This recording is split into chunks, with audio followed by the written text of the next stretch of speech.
ینصرونا مدد کیے جاتے ہیں، وَإِن تَدْعُوهُمْ اور اگر آپ انہیں پکارو إِلَى الْهُدَى ہدایت کی طرف لا يسمعوا سنتے نہیں ہیں، وَتَرَاهُمْ اور دیکھتے ہیں تم ينظرون دیکھتے ہیں إِلَيْكَ تیری طرف وَهُمْ اور وہ لا يبصرون دیکھتے نہیں ہیں۔ آیات کا ماقبل آیات کے ساتھ ربط یہ تھا کہ اللہ نے مشرکوں کی، ان کے عقیدے کی، ان کے نظریے کی تردید فرمائی، اور واضح طور پہ اللہ نے یہ اعلان فرمایا کہ اگر کوئی بھی غیر اللہ کو پکارے گا تو غیر اللہ اس کی مدد نہیں کر سکتا، وہ انسانوں کی صورت میں ہو تب، وہ حیوانات کی صورت میں ہو تب، وہ اللہ کی کسی اور مخلوقات میں سے ہو تب، جو بھی غیر اللہ ہے وہ مدد کے لائق نہیں ہے۔ اللہ نے اس کو بہترین انداز میں کھول کھول کر بیان فرمایا ہے۔ آج کی آیات میں بھی اللہ نے اسی مضمون کو اس انداز سے بیان فرمایا ہے، أَلَهُمْ أَرْجُلٌ يَمْشُونَ بِهَا، یعنی جو اللہ کے علاوہ جن کو تم نے معبود بنا لیا ہے، جن کو تم نے مسجود بنا لیا ہے، جنہیں تم نے مقصود کائنات بنا لیا ہے، کیا ان کے پاؤں ہیں یمشون بہا جس کے ساتھ وہ چل سکے، ام لہم ایدی یبطشون بہا کیا ان کے ہاتھ ہیں جن کے ذریعے سے وہ پکڑ سکے، ام لہم اعین یبصرون بہا کیا ان کی آنکھیں ہیں جن کے ذریعے سے وہ دیکھ سکے، اور ام لہم آذان یسمعون بہا کیا ان کے کان ہیں جن کے ذریعے وہ سن سکے۔ اب یہ چار چیزیں ایسی ہیں جو انسان کے لیے بہت اہمیت کے حامل ہیں۔ روزی کمانے کے لیے آنکھ اور پاؤں، کان اور آنکھیں اہم ذرائع ہیں۔ دنیاوی نظام چلانے کے لیے، نظام حکومت چلانے کے لیے، ہر چیز کے لیے تو اللہ نے چونکہ ان لوگوں کی بتوں کی مورتیوں کی تدبیر جو ہے وہ ان کی اللہ نے نفی فرمائی تھی، تو اس لیے اللہ نے فرمایا کہ تم جن غیر اللہ کو پکارتے ہو، جن بتوں کو تم نے اپنا الہ مان لیا ہے، ان بتوں کی صورتحال تو یہ ہے نہ وہ چل سکتے ہیں، نہ وہ پھر سکتے ہیں، نہ وہ پکڑ سکتے ہیں، نہ وہ دیکھ سکتے ہیں، نہ سن سکتے ہیں۔ تو جو ان ساری صلاحیتوں سے محروم ہوگا وہ الہ نہیں ہو سکتا، اس لیے کہ کسی کی مدد کے لیے دیکھنا ضروری ہے۔ جب کوئی دیکھتا ہے تو وہ مدد کرتا ہے، کسی کی مشکلات کو سننا ضروری ہے، کوئی مشکل آپ سنیں گے تو آپ مدد کریں گے، لہذا جو سن سکتا ہے تو وہ الہ بھی ہو سکتا ہے۔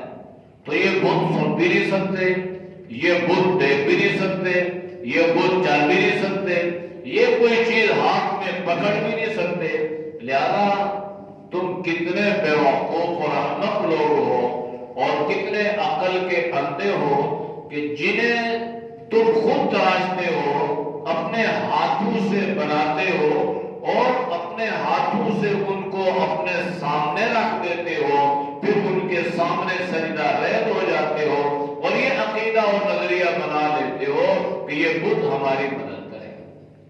وہ اپنی مدد خود نہیں کر سکتے، وہ تمہارے محتاج ہیں۔ وہ گارا مٹی جو بھی چیز تھی وہ تو اللہ کی مخلوق ہے، اور تم نے اللہ کی مخلوق کو اللہ کا پارٹنر بنا دیا اور تم یہ سمجھنے لگے کہ یہ ہمارے مشکل کشا اور حاجت روا ہے۔ تو اللہ نے ایک دعوت دی، چیلنج کیا، قل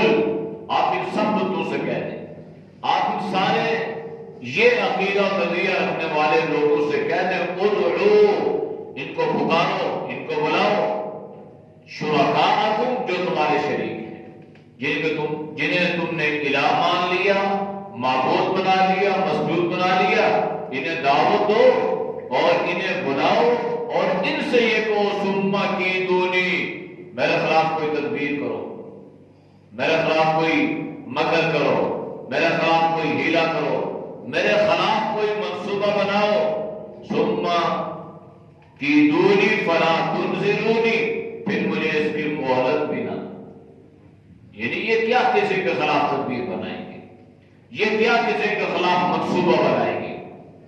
اس لیے اللہ نے جناب نبی کریم صلی اللہ علیہ وسلم کو یہ برملا اعلان فرمایا کہ آپ ان سے یہ کہہ دیں کہ اگر تمہارے بتوں میں یہ صلاحیتیں ہیں تو پھر ان کو پکارو، ان کو بلاؤ اور ان سے یہ کہو کہ میرے خلاف جو کرنا ہے کرو۔ تو اس لیے کرنے والی ذات تو اللہ کی ہے، مخلوق اللہ کے حکم کے بغیر، رائی کے دانے کے بغیر بھی کچھ نہیں کر سکتی، اتنا بے مثقال ذرہ، اتنی بھی صلاحیت نہیں۔ اللہ کا حکم ہوگا تو ہوگا، اللہ کا حکم نہیں ہے تو کوئی کسی کے خلاف کوئی تدبیر، کوئی سازش، کوئی منصوبہ بنائے گا بھی تو وہ اس میں کامیاب نہیں ہو سکتا۔ ان ولی اللہ الذی نصر، میرا ولی، میرا مددگار، میرا حمایتی، میرا دوست کون ہے؟ اللہ، اللہ ہے، اور اللہ وہ ذات ہے نزل الکتابہ، جو اللہ کتاب کو اتارتا ہے، جس اللہ نے کتاب اتاری وہ اللہ میرا ولی ہے، میرا حمایتی ہے، میرا مددگار ہے۔ لہذا جب رسول اللہ صلی اللہ علیہ وسلم خود یہ اعلان فرما رہے ہیں کہ میرا ولی، میرا حمایتی، میرا مددگار، میرا مشکل کشا اور میرا حاجت روا وہ اللہ ہے، جب اللہ کے نبی کا مشکل کشا اللہ ہے تو ساری مخلوق کا مشکل کشا بھی اللہ ہے۔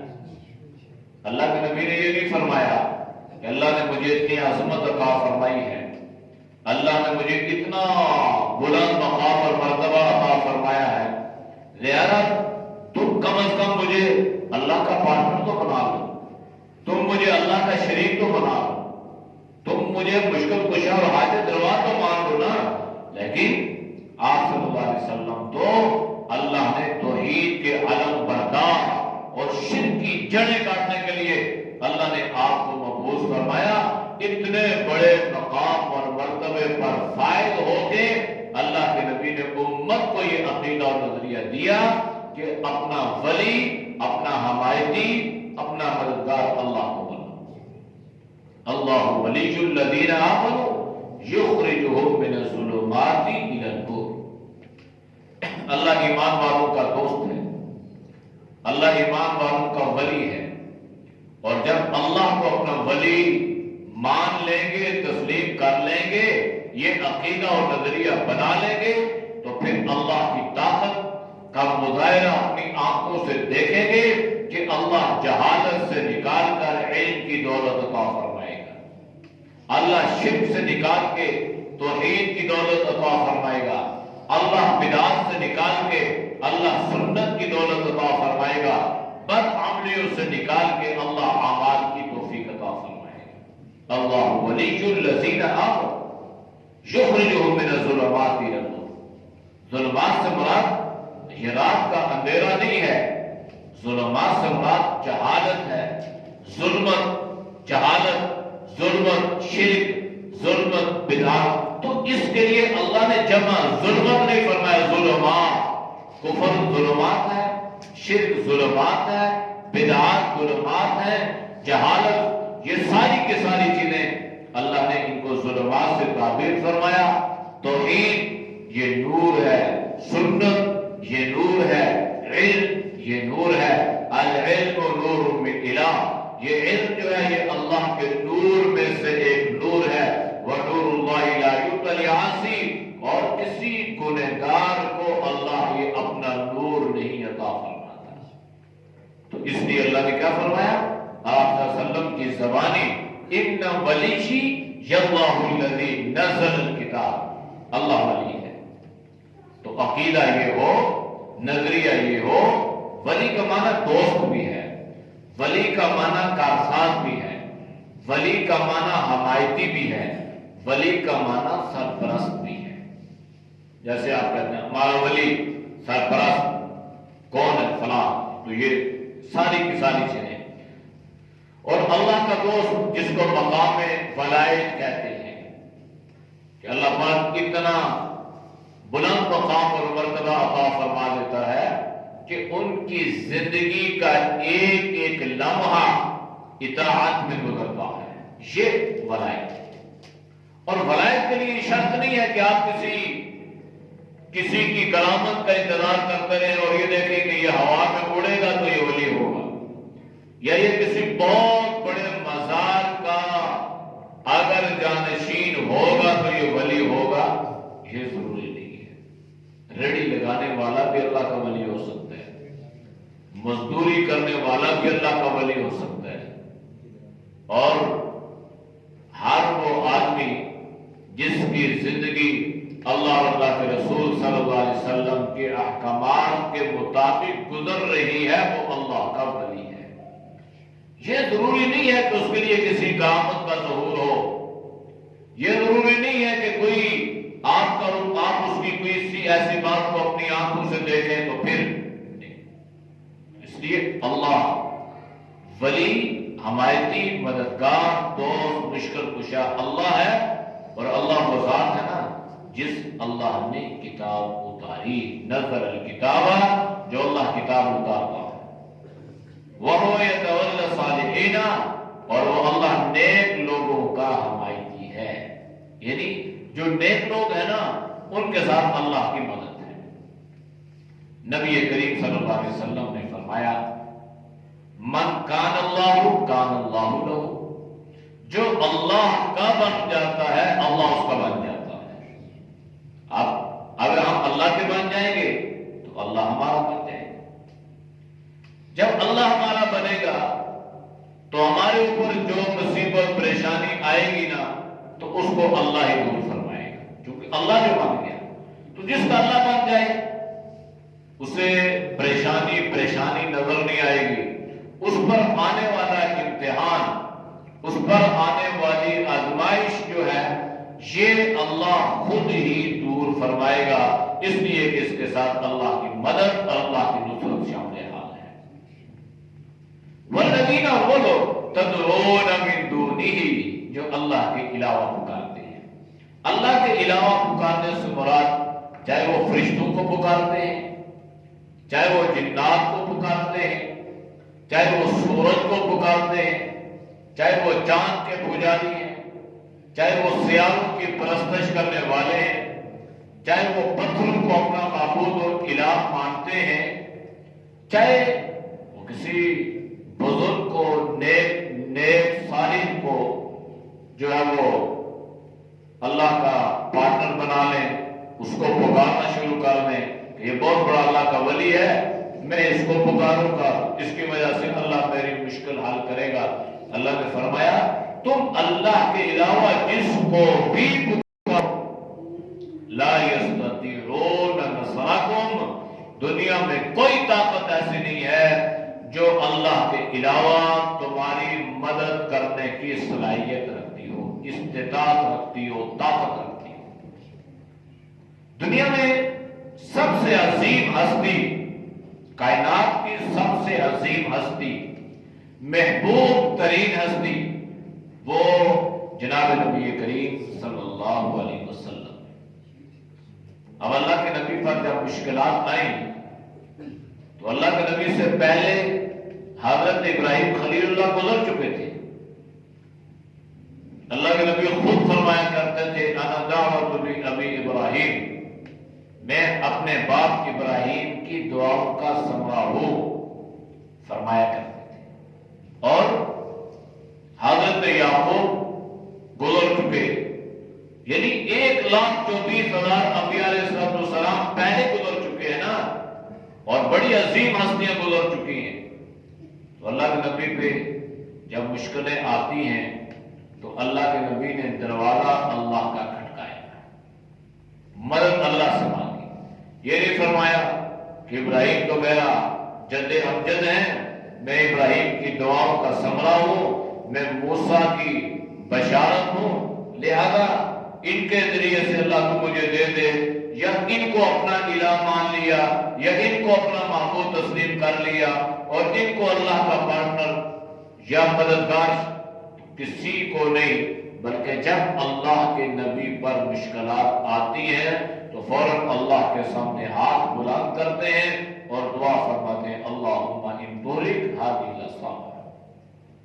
یہ جتنی دعائیں ہیں نا، دعائیں یہ قرآن کی دعائیں، تو ان کا آغاز تقریباً زیادہ ربنا سے، بیچ میں اللہم کے لیے بھی الفاظ ہیں لیکن زیادہ ربنا، اور نبی کریم صلی اللہ علیہ وسلم سے جو دعائیں منقول ہیں اس میں اللہم بھی ہے، الحمدللہ بھی ہے، ربنا بھی ہے، اور زیادہ جو دعائیں ہیں وہ اللہم سے ہیں یا الحمدللہ سے۔ تو آپ صلی اللہ علیہ وسلم اللہ سے مانگے اللہم، اے میرے اللہ، اے میرے رب، ساری تعریفیں تیرے لیے۔ تو یہ عقیدہ و نظریہ درست کیا جا رہا ہے نا، کل کوئی آنے والا یہ نہ کہے کہ وہ اللہ کے نبی سے مدد مانگنا شروع کر دے، وہ حضرت علی سے مدد مانگنا شروع کر دے، وہ خلفائے راشدین کو مددگار تسلیم کر لے، وہ حضرت ابو بکر کے مقام اور مرتبے کو سامنے رکھے اور یہ عقیدہ نظریہ بنا لے کہ ابو بکر میری مشکلات حل کرنے والے ہیں۔ اللہ نے فرمایا لا یستطیعون نصرکم، تم اللہ کے ماں سوا جس کو بھی مدد کے لیے پکارو گے کوئی تمہاری مدد کرنے کی طاقت نہیں رکھتا، کوئی صلاحیت نہیں رکھتا، کوئی استطاعت نہیں رکھتا۔ اچھا کسی کی مدد کون کیا کرے گا؟ اللہ نے فرمایا وَلَا أَنفُسَهُمْ يَنْصُرُونَ، صورتحال تو یہ ہے کہ وہ اپنی مدد بھی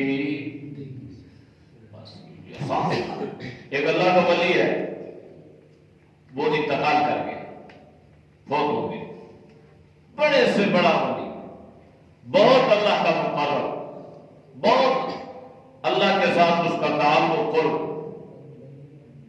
وہ جب دنیا سے انتقال کرتے ہیں تو لوگ ان کے کپڑے اتارتے ہیں، اتنی صلاحیت نہیں ہے کہ اللہ کا اتنا بڑا ولی اس کے یہ کپڑے تو خود اتارے۔ بھائی جب اللہ نے یہ ساری چیزیں بتلا دی ہیں کہ آپ ان کے کپڑے اتار رہے ہیں، آپ ان کو غسل دے رہے ہیں، آپ ان کو کندھے پہ اٹھا کے جا رہے ہیں، آپ ان کا جنازہ پڑھ رہے ہیں، آپ ان کا چہرہ سیدھا کر رہے ہیں، آپ ان کو قبر میں اتار رہے ہیں، آپ قبر کے اوپر پتھر ڈال رہے ہیں، آپ مٹی ڈال رہے ہیں، آپ قبر کے نشانات کو سیدھا کر رہے ہیں، آپ ان کے لیے، اب جب مٹی ڈل جاتی ہے تو سارے کام پہلے ہم خود کرتے رہے، اب ہم نے یہ بنا لیا کہ اب یہ کام ہمارے یہ بابا جی کریں گے۔ بھائی بابا جی نے اگر کرنا ہوتا، جب یہ سامنے تھے انہوں نے نہیں کر سکا، بلکہ یہ خود اپنی مدد کے محتاج تھے، اب یہ آپ کے کام کیسے کریں گے؟ جب انسان کی عقل پہ پردہ پڑ جاتا ہے نا، یہ بڑی خطرناک بات ہے، جہالت کی بات ہے۔ پھر انسان کو اتنی واضح بات جو اللہ قرآن میں کر رہا ہے کہ جو بھی اللہ کے علاوہ جس کو بھی، اب اس میں قید نہیں ہے، چاہے وہ فرشتہ ہے وہ بھی اللہ کا غیر ہے، چاہے وہ نبی ہے وہ بھی اس اعتبار سے اللہ کے غیر ہیں، اور چاہے وہ ولی ہے اس اعتبار سے وہ بھی اللہ کا غیر، یعنی اللہ کے ما سوا۔ بعض لوگ کہتے ہیں جی کہ اللہ کے نبی کو اللہ کا غیر کہنا یہ توہین ہے، آپ نے ان کو غیر کہہ دیا، تو اللہ تو خود فرما رہا ہے من دون اللہ، ما سوائے اللہ کے، یعنی اللہ کے غیر کو، تو یہ اس اعتبار سے اللہ کا غیر ہے کہ اللہ خالق ہے اور یہ مخلوق ہے۔ اللہ خالق ہے، پیدا کرنے والا اللہ ہے، اور اللہ نے ان کو پیدا کیا، تو جو اپنی پیدائش میں اللہ کے محتاج ہوتے ہیں وہ اللہ کے پارٹنر نہیں بن سکتے۔ آپ کو جو اللہ مقام اور مرتبہ اتنا ملا تو وہ آپ کو اپنی مرضی سے ملا؟ وہ اللہ نے عطا فرمایا نا. اللہ نے آپ کو نبوت عطا فرمائی، اللہ نے آپ کے سر پہ تاج نبوت سجایا، اور اللہ نے آپ کو اتنا بڑا مقام اور مرتبہ عطا فرما دیا. اللہ نے اپنا محبوب، تو یہ سارے مقام اور مرتبہ دینے والا تو اللہ ہے. لیکن اس کے باوجود بھی کبھی اللہ کے نبی نے نہیں فرمایا کہ مجھ سے مدد مانگا کرو، میں تمہاری مدد کرنے والا ہوں. اس لیے اللہ نے فرمایا کسی کی مدد تو کیا، جنہیں تم پکارتے ہو نا وہ اپنی مدد بھی نہیں. وَلَا أَنفُسَهُمْ يَنْصُرُونَ، نہ وہ اپنے جانوں کی مدد کیے جاتے ہیں، یعنی نہ وہ اپنی آپ مدد کر سکتے ہیں. وَإِن تَدْعُوهُمْ إِلَى الْهُدَىٰ، اگر آپ انہیں ہدایت کی طرف بلاؤ نا، دعوت ہو کہ بھائی سیدھے راستے پہ آؤ، قرآن کی طرف آؤ، دین کی طرف آؤ، عقیدے اور نظریے درست کرو، لا يسمعون، اس بات کو نہیں سنتے. یعنی سنتے تو ہیں، بات تو کان میں پڑتی ہے لیکن اس پہ عمل نہیں کرتے. یا اس سے مراد اگر وہ بت ہو جو انہوں نے اپنے ہاتھوں سے بنا کے اپنے سامنے رکھ دیے تھے، وہ تو اللہ فرما چکا کہ ان میں تو یہ صلاحیت نہیں. اور اگر اس سے مراد جو ہے یہ وہ لوگ ہوں جو دنیا سے رخصت ہو چکے ہوں تو وہ بھی نہیں سنتے. اسی اللہ نے فرمایا اگر انہیں ہدایت کی طرف بلاؤ، دعوت دو، اللہ کی بڑائی ان کے سامنے بیان کرو، اللہ کی عظمت بیان کرو، سیدھے راستے پر بلاؤ، قرآن کی دعوت دو، حدیث کی تعلیم ان کے سامنے رکھو، تو لا يسمعون، یہ سننے کے لیے تیار نہیں. اور اب بھی ایسا ہی ہے. اب یہ جو ماحول بنا ہوا ہے ساری، تو اس کی وجہ کیا ہے کہ اللہ کے دین کی طرف نہیں ہے، قرآن کی طرف نہیں ہے. قرآن کھولنے کے لیے تیار نہیں ہے. اور حد تو یہ ہے کہ مبلغین واعظین، ان کے مبلغ، ان کے واعظ انہیں یہ دعوت بھی دیتے ہیں قرآن پڑھنے کی ضرورت نہیں ہے. جو ہم کہہ رہے ہیں آپ کو ٹھیک، بس آپ کتنا کریں کہ ہمارے اوپر اعتماد اور یقین کریں. اور اللہ کا قرآن کہہ رہا ہے کہ قرآن اللہ نے اس لیے آپ کو عطا فرمایا کہ اس کو پڑھو. اور پہلا سبق اقرا، اقرا، پڑھو پڑھو، تعلیم. خیرکم من تعلم القرآن وعلمہ، اس لیے آپ صلی اللہ علیہ وسلم نے اس کی حقیقت کو واضح فرمایا. اور آپ نے خود یہ اعلان فرمایا کہ تم میں سے بہتر آدمی وہ ہے، بہترین مسلمان وہ ہے جو قرآن کو سیکھتا ہے اور اس کو سکھاتا ہے. تعلیم، اچھا پڑھنا الگ ہے، سیکھنا سکھانا الگ ہے. پڑھنے پر بھی اجر ہے لیکن مقصود اس کا سیکھنا.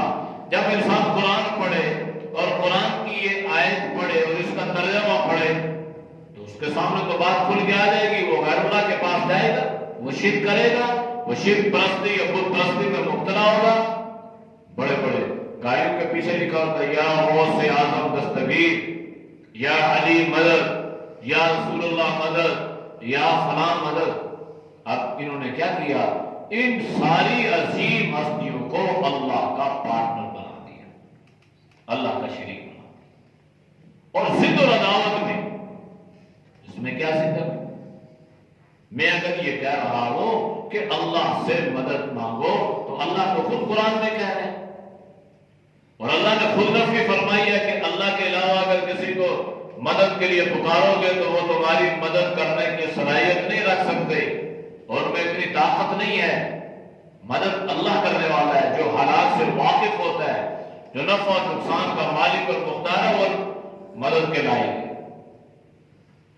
وَتَرَاهُمْ يَنْظُرُونَ وَتَرَاهُمْ، اور آپ انہیں دیکھتے ہیں کہ يَنْظُرُونَ إِلَيْكَ، وہ آپ کی طرف دیکھ رہے ہیں. اور صورت آنی ہوتی ہے وَهُمْ لَا يُبْصِرُونَ، وہ دیکھتے محسوس ہوتا ہے کہ جیسے یہ دیکھ رہے ہیں لیکن ان کو وہ دیکھنا نہیں ہے. یہ تین الفاظ، تراہم کا معنی دیکھنا، يَنْظُرُونَ کا معنی دیکھنا، يُبْصِرُونَ کا معنی دیکھنا.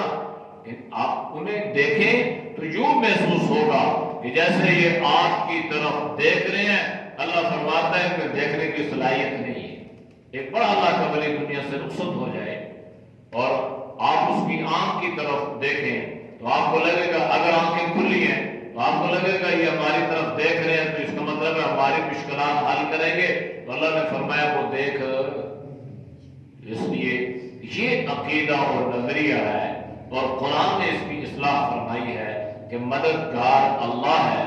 جو مددگار ہو اسی سے مدد کو طلب کرنا یہ مسلمان کی شان ہے. اس میں مسلمان کی عظمت ہے. اور غیر اللہ سے مدد مانگنا یہ اپنے اعمال کو برباد کرنا ہے. اس میں کسی دوسرے کا کوئی نفع یا نقصان نہیں. اعوذ باللہ من الشیطان الرجیم. بسم اللہ الرحمن الرحیم. ألهم أرجل يمشون بها أم لهم أيدي يبطشون بها أم لهم أعين يبصرون بها أم لهم آذان يسمعون بها قل ادعوا شركاءكم ثم كيدوني فلا تنظرون. إن وليي الله الذي نزل الكتاب وهو يتولى الصالحين والذين تدعون من دونه لا يستطيعون نصركم ولا أنفسهم ينصرون. وإن تدعوهم إلى الهدى لا يسمعوا وتراهم ينظرون إليك وهم لا يبصرون. الحمد لله رب العالمين والعاقبة للمتقين والصلاة والسلام على خير خلقه محمد وعلى آله وصحبه أجمعين. یا اللہ ہم سب کے صغیرہ کبیرہ گناہوں کو معاف فرما. یا اللہ ہم سے حفاظت فرما. نیک اعمال کی توفیق نصیب فرما. یا اللہ ہر طرح کے برے اعمال سے برے خیالات سے برے راستوں سے بری صحبت سے اللہ تو پوری امت کی حفاظت فرما. یا اللہ تو ہم سب کو توحید و سنت والی زندگی نصیب فرما. شرک و بدعت سے رسومات و خرافات سے اللہ تو پوری امت کی حفاظت فرما. صلی اللہ تعالی علی خیر خلقہ محمد